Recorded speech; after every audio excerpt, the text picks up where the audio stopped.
Conversar com o Rodrigo Orengo. Reforma administrativa ganha defesa de setores da economia devido à necessidade de cortes para o equilíbrio fiscal. Em que consistiria esta tão sonhada há tantos anos, né, Orengo, reforma administrativa no Brasil? Bom dia para você. Muito bom dia, Megali, Sheila, Carla, bom dia a todos. Vamos pegar um ponto aí, que é um que chama muita atenção, Megali, que é o supersalário, né? Acabar com o supersalário. O que é o supersalário do servidor público? É aquele servidor que ganha justamente mais do que o teto do funcionalismo público, né? Tem lá o limitador, tem o abate-teto, que é o salário do ministro do Supremo Tribunal Federal, R$ 44 mil, aí o servidor já está no alto escalão, já está no topo da cadeia dos servidores, ganha esse salário de R$ 44 mil, mas tem os penduricalhos, tem as vantagens. É aí que entra essa distorção. O que são os penduricalhos? Verba alimentação, verba auxílio moradia, né, verba de representação, são mecanismos que algumas categorias do alto escalão conseguem para permitir que o servidor ganhe mais do que está estabelecido na lei. É um teto que ele é furado a todo momento. Tem um cálculo aqui do Centro de Liderança Pública que aponta que sem o supersalário, a economia para os cofres públicos seria de 5 bilhões de reais. É muito dinheiro, é muito recurso, e é muito servidor no topo do escalão, no alto escalão, ganhando mais do que prevê a lei. E aí a gente começa, Megali, por quem deveria dar o exemplo. Pega o caso do deputado e do senador, né, que inclusive seria o parlamentar lá que aprovaria uma reforma administrativa. Já começa com ele. O deputado chega em Brasília, quando é eleito, já ganhando o teto do funcionalismo, e tem direito ainda a uma verba de auxílio moradia, que é de mais de R$ 4 mil. Só isso já faz com que ele ganhe na prática mais do que o teto do funcionalismo, né? Fora o cotão, verba de gabinete, né? Se você for somando as vantagens de cada categoria, na prática tem muita gente ganhando mais do que o teto do funcionalismo, né? Então é um teto que é furado. Essa é a principal pauta aí que é defendida e foi defendida já pela ministra de Planejamento, Simone Tebet, dar encaminhamento aí para acabar com os supersalários.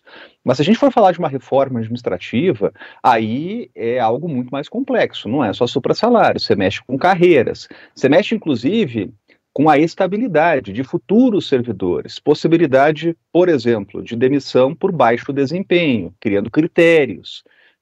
A reforma administrativa ela já foi discutida no antigo governo. Você lembra que o ministro Paulo Guedes defendia a todo momento uma reforma administrativa. Foi encaminhada uma proposta para o Congresso Nacional que acabou travando, porque se tem hoje forças e lobbies dentro do Congresso Nacional que têm influência, são os lobbies das corporações e dos sindicatos de servidores que têm muito poder dentro do Congresso Nacional. Então, sempre muito difícil avançar com essas matérias, porque você mexe com privilégios, você mexe com vantagens, né? E sempre é mais difícil na segunda etapa de um governo. Sempre é mais fácil você aprovar reformas no primeiro ano do governo. Agora já vai chegando o processo eleitoral, né, tem essas preocupações.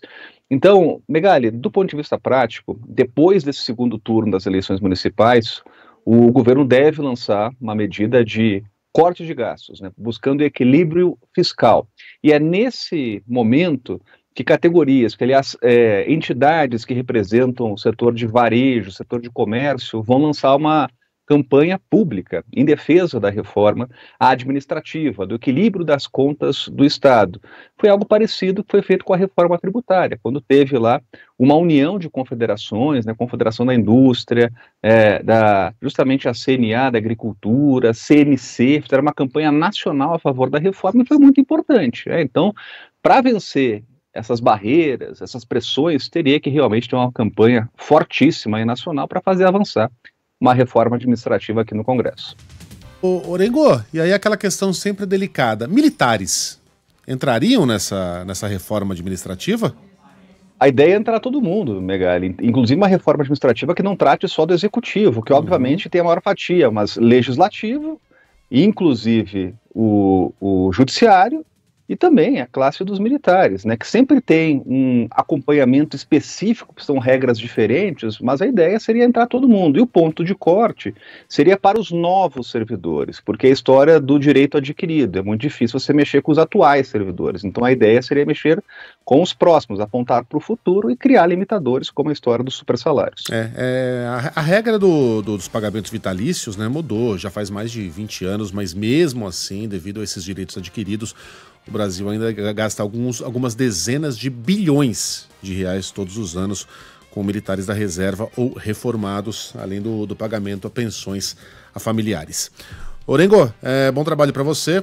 Obviamente, se uma reforma administrativa que não contemple todas as categorias, especialmente aquelas bem remuneradas, não será uma reforma administrativa satisfatória.